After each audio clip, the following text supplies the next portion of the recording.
Hello, and welcome to Up Close and Personal with Inelia Benz. I'm your host, Helene Lipson. For our listeners not yet acquainted with Inelia, she was born in Chile and entered this world directly from source energy without any karmic debt, and she came into this life with a sense of knowingness on a pure mission. Her soul's purpose is to raise the vibrational level of the planet to a critical point that will allow a transitioning into the new paradigm, the new level of awareness for everything, for the planet and everything in it, every rock, every insect, every person. And to do that job, Inelia is a spiritual catalyst, awakening those asleep, helping those already aware to reach a higher vibrational level. And she's even traveled to different geographical areas in various ways for the sake of cleansing it so that the vibration can come through properly. Music has played a huge role in the life of Inelia Benz. She played classical guitar until a motorcycle accident at age 18 left her unable to play. Today, on Up Close and Personal with Inelia Benz, we'll learn more about Inelia's experience as well as her views on music in terms of healing the body and spirit with sound. We'll also learn about where she believes the creative force within each and every one of us lies. Hello, Inelia. Hi, good morning. Hi, how are you? I'm doing great, thank you. I'm excited to talk to you about music. I know that you played classical guitar until the age of 18. I'd like to hear more about your experience.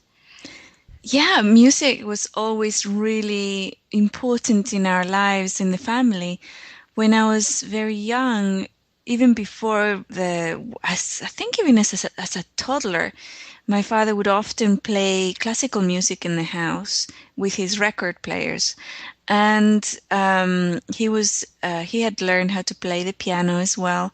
And he would sometimes, one of the little party tricks we used to have was that when there were people in the house or they're having a party, it was literally a party trick. He would play three notes on the piano, and then I would tell him where that came from, what symphony or what composer, and sometimes the actual part, the actual location of the music piece was, right? Wow. And he thought it was wonderful, and everybody would clap and stuff. And then as I was growing older, then this was way older. My parents were, specifically my father, had a very traditional type of elitist education, which involved art, music, some sort of sport, and philosophy, and all the other, like what we would think of education right now would be like the three R's, and sciences and things like that. So when we were growing up, he was very particular about us having a rounded education as well. And this is something that I think is very important too, because it actually develops both sides of the brain at an equal time, at the same time. And so with regards to the arts, though, I really wanted to play the piano. But because I was small and thin, he decided that my art was going to be ballet. Oh. So they sent me off to study ballet. And my sister was told that she had to play the piano because she was told she had long fingers, and they said, oh, piano is perfect for her. So she was forced to play the piano. Oh. And then my brother, he was given the guitar, and he loved the guitar, but he wanted to play the violin. So basically they didn't listen to any of us, and we were all stuck with instruments that we didn't like and stuff. And my sister actually wanted to learn to play the guitar. So at the end of the day, we would swap over. I never got to learn an instrument as a very young child, but when I was a teenager in England, my mother, who also loved music very, very much, and she always was playing the guitar and learning how to play the guitar and singing. decided to start a musical group, like Latin American, Inti, Yemeni, and Los Jaivas type music. Anybody who's from South America or from Chile will know who those people are. And what we might think of Andean music, right? It's not really what, Central American or nothing like the salsa or anything like that. It's Andean music, lots of pipes and guitars and charangos and things like that. And so we started playing that, and I noticed that whatever instrument I would hold in my hands, I was able to, after playing for a little while, messing around with it, I would be able to replicate whatever somebody else was playing. And so we had this little game. There were two professional musicians in the group, and then there was the rest of us who had no qualifications. And my brother would play the drums, the big drum, the bombo it's called, and it's a Native American, South American instrument. And he would play the charango, which is a string instrument from the Andes as well. I would play the guitar and the flute and the quena, which is a wind instrument from South America as well. My mom would play the guitar, and no, actually she didn't play the guitar. She would sing. Or sometimes she would play the guitar, yes. And also I would sing a lot of the songs, and it was really a lot of fun. It was a lot of fun. Inelia, in the opening of this program, we have a picture of you playing guitar. Is that your mom singing? It is. Oh, okay. So this is that group, or very similar to that group, what you're describing. It is the group, yes. Wonderful, wonderful. So much fun. I love that. So you ended up playing classical guitar, though, and you ended up being quite accomplished. Yeah. There was one of the professional musicians. He was a teacher. He used to teach the classical guitar. And what happened was that he saw that I was quite gifted, and he wanted to teach me to become a soloist. So he started giving me guitar lessons, and we used to do an energy exchange. He used to have a little baby, or they used to have a little baby. So I used to babysit, right? And so I used to babysit, and then you swap hours, right? So they used to go out for about 3 hours a week or something, and he used to teach me, give me 3 lessons per week. And he was very optimistic about my soloist career. I used to just love playing the guitar, and I used to, do all the homeworks. I used to practice about 2 hours a day.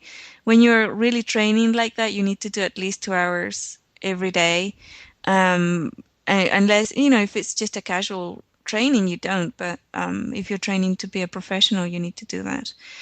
And it was really awesome. I loved it. Then I turned years later, I turned 18, had that unfortunate accident, and I couldn't play anymore. My hand was destroyed basically, and I was fine. I was like, oh well, whatever, and I continued with my life. My teacher, however, had invested a lot of time, energy, and dreams on what we were going to achieve, and he turned out, he had a nervous breakdown, literally. He just couldn't cope with it. It was everything that he had dreamt of achieving was down the drain, and he even couldn't understand why I was not bothered. It's like, oh yeah, right, one day, I can't take, or I called him, I won't be able to take lessons anymore, smashed my hand. What? Oh. It was his worst nightmare coming true. But now you play violin, don't you? That's right. Yeah, just recently, a year or two ago, Source asked me to learn one musical instrument and learn French, as we talked about. And yeah, French is dragging my heels, and I'm still I'm doing the Rosetta thing, Rosetta Stone or whatever on it. And music, I began right away. And because violin, you hold the bow, but you don't have to use your fingers. You don't move your fingers. It's actually the finger movement that I can't really do. So playing the violin has been enormous for me, huge for me. It's tremendous. I love the violin. It's such a beautiful, beautiful instrument. And I get on great with my violin. They have their own spirit, this instrument. They really do. They have an elemental that goes in and starts living in in the instrument themselves, and any musician will probably go, yeah, that's right, I talk to my instrument all the time, and it's really amazing. That's interesting because you were saying earlier in this interview that whatever instrument you picked up, you connected with the instrument. I mean, you didn't say it in such a way, but you connected, and the next thing you know, you were able to play it. Is that what happened? You connected with the spirit of the instrument? Oh, I had never thought about it that way, but I think you're probably right, because that's when I would grab the instrument, I would really just touch it and look at it and, yeah, connect with the instrument itself, and it would tell me how to play it. You're right, yes. So That was the mechanics behind it. I'd like, when I think about major composers, even major artists of every kind, there is some kind of creative force or spirit which goes through them. Is it the higher self of the person that is guiding them to play and create? Or is there a separate creative force that goes through people, like a muse that's assisting them in coming up with these pieces? Yeah, that is actually all right. I think it all has something to do with the creative process, because even though we may think that all composers or creative forces come in from source, they don't. Some of them come in from ego. Some of them come in from other entities that have an agenda and come through the actual creative person and manifest certain things onto the planet. Without judgment here, the different vibrations that come through really depend on the person and how they're vibrating and what resonates with them, right? So the energy that comes in is indeed a creative force or an energy that wants to be manifested on the physical reality, on the physicality. And when we allow ourselves to, as like if you paint or draw or if you create music, what comes through, the energy that comes through will be often colored, but whatever major things is happening in our lives. So for example, some of the greatest love poems or love songs that are out there will be created on a period of time when the person, often a man actually, Mm. will be deeply, deeply in love, right? And he will create this amazing song that then, whether it's modern nowadays and it's in the charts, will just break all records, and or whether it's something that was done before and it's still known after many, many decades and hundreds of years. People are still playing it because that energy that came through was infused with a passion or infused with the person's energy so powerfully, that it lingers on, it continues. Sometimes in the creative process, at one point, music, and often with regards to native cultures, music is a way to touch source. It's a way to touch the gods or elementals, to touch guides and angels, and for them to speak through us and connect with us. And when music is seen in that sense, it's really like a religious experience, one would step out of the way and allow those energies to come through. And you often find, for example, there are individuals who will play the drums and will connect with Gaia's heartbeat, right? Or Gaia's spirit. And will send everyone into an altered state. you know and so music, oh my goodness, the range of it, it's so broad that, yeah, it all applies. Sometimes it's the person's ego, sometimes it's source, sometimes it's an elemental or a being, another entity such as Gaia coming through, or the stars. I can't remember the name of this composer or musician in the 90s and 70s who used to bring forth music using all this electronic equipment. And it was music from the stars. It literally was. And it was amazing. It would just take you out of the planet and out into different dimensions. And oh my goodness, it was awesome. So let me ask you about healing. healing with sound. If sound is, I mean, obviously music is a mood. Sometimes we're driving down the road and we have the right tune, and it creates a feeling or emotion of peace or happiness or excitement. Music can also be used to heal and to release. I would love to hear your views on healing with sound. Yeah, absolutely. I've had a couple of experiences where people have healed with sound, and I was witness to that. And one of them was a drum, a Native American drum that was played in all the different chakras. And the other was bowls, these singing Tibetan bowls.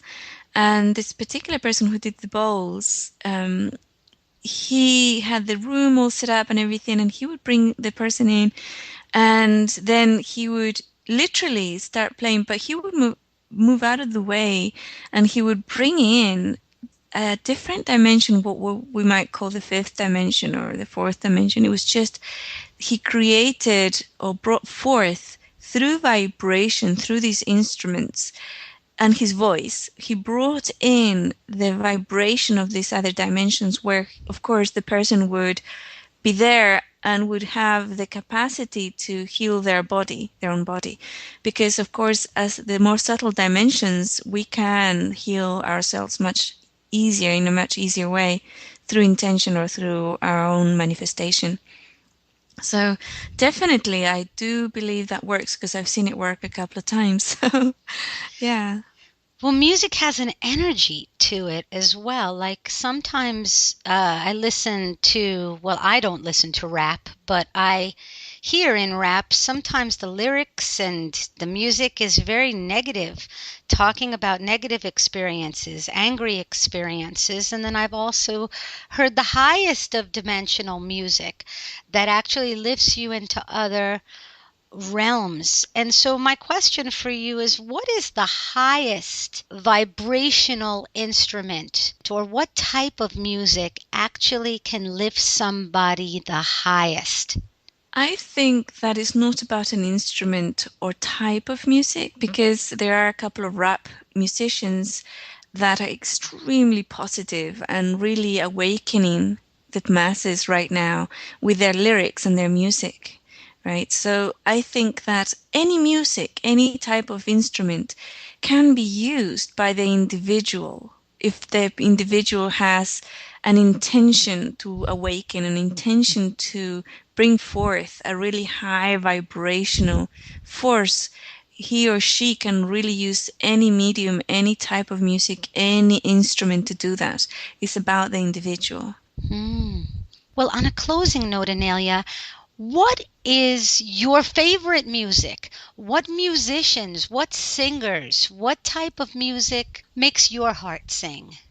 Oh my goodness. Well, I love the South American, the Andean music very much. I grew up with it and I played it. I also love Queen. I think they were wonderful musicians, especially Eddie Murphy. Eddie Oh, Murphy, sorry. Freddie Mercury. Freddie Mercury. So I had a little bit of that. I mean, especially Freddie Mercury with inside Queen. He was wonderful. He really brought forth that power, that energy with his voice. Tina Turner, I love Tina Turner. Cher, Madonna, for her own reasons. So I think she's wonderful.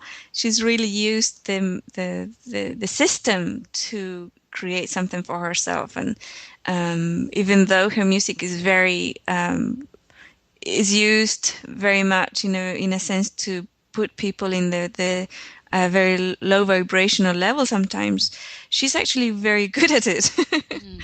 And she's bringing forth many pieces, or she has injected a few pieces in her repertoire that are very high vibrational as well, and they have a very strong message. And so she's used the system, as it were. Guitar, whenever I hear guitar pieces, they just transport me to different locations as well.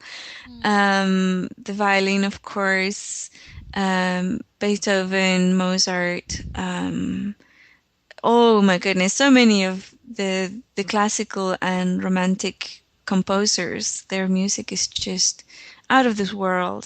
So it's very broad, really, sense of the types of music that I like. And like I mentioned before, there's a couple of rap musicians who have really transformed their own music. And there's independent musicians that I can't recall their names who are very, very good. So yeah, it's like, oh my goodness, what can I say?